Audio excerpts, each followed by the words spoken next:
একসময় বাংলাদেশের নির্বাচন মানেই ছিল সাদা কালো পোস্টারে ছেয়ে যাওয়া চারপাশ। অলিগলি থেকে রাজপথে প্রার্থীদের নাম আর প্রতীকের ভিড়ে চেনা দায় হতো চেনা শহরকে। কিন্তু দৃশ্যপট এবার পুরোপুরি বদলে যাচ্ছে। আসছে 12ই ফেব্রুয়ারি অনুষ্ঠিত হতে যাওয়া ত্রয়োদশ জাতীয় সংসদ নির্বাচনে আর দেখা যাবে না চেনা সেই পোস্টারের জঞ্জাল। নির্বাচন কমিশন এবার আচরণ বিধিমালায় এনেছে আমূল পরিবর্তন। এই প্রথম কোনো জাতীয় নির্বাচনে প্রচারণায় কোনো ধরনের পোস্টার ব্যবহার করতে পারবেন না প্রার্থীরা। এমনকি লিফলেট বা ব্যানারে নিজের এবং দলীয় প্রধানের ছবি ছাড়া অন্য কারো ছবি ব্যবহারেরও সুযোগ নেই। কিন্তু কেন এই কঠোরতা? ইসি সচিব আক্তার আহমেদের মতে এর পেছনে মূল কারণ পরিবেশ সুরক্ষা। লেমিনেটিং করা পোস্টার জলাবদ্ধতা তৈরি করে এবং পোস্টারের কালি ফসলের জমির ক্ষতি করে। অধিকাংশ রাজনৈতিক দলই পরিবেশের স্বার্থে ইসির এই সিদ্ধান্তে একমত পোষণ করেছেন। শুধু পোস্টারই নয়, কড়াকড়ি থাকছে যান চলাচলেও।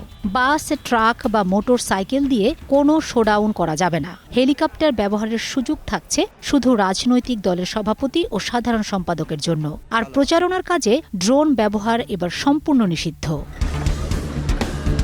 মাঠের প্রচারণায় বিধিনিষেধ বাড়লেও গুরুত্ব বেড়েছে ডিজিটাল প্ল্যাটফর্মেও। তবে সেখানেও থাকছে কড়া নজরদারি। প্রার্থীদের সামাজিক যোগাযোগ মাধ্যমের আইডি ও তথ্য রিটার্নিং অফিসারের কাছে আগে ভাগেই জমা দিতে হবে।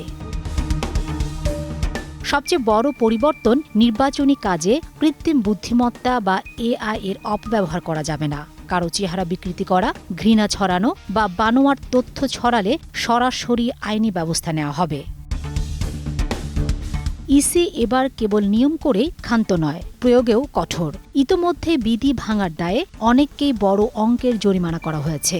আচরণবিধি ভাঙলে হতে পারে 6 মাসের জেল, 1.5 লাখ টাকা জরিমানা। এমনকি বাতিল হতে পারে প্রার্থিতাও।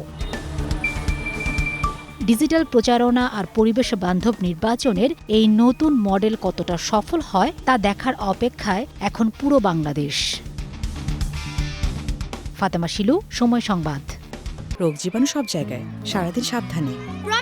বাচ্চারা সারাদিন প্রমিস রাখবে? অসম্ভব। এজন্যই ডেটলের নতুন প্রমিস জীবাণুর বিরুদ্ধে 12 ঘন্টার সুরক্ষা বলয়। ডেটল।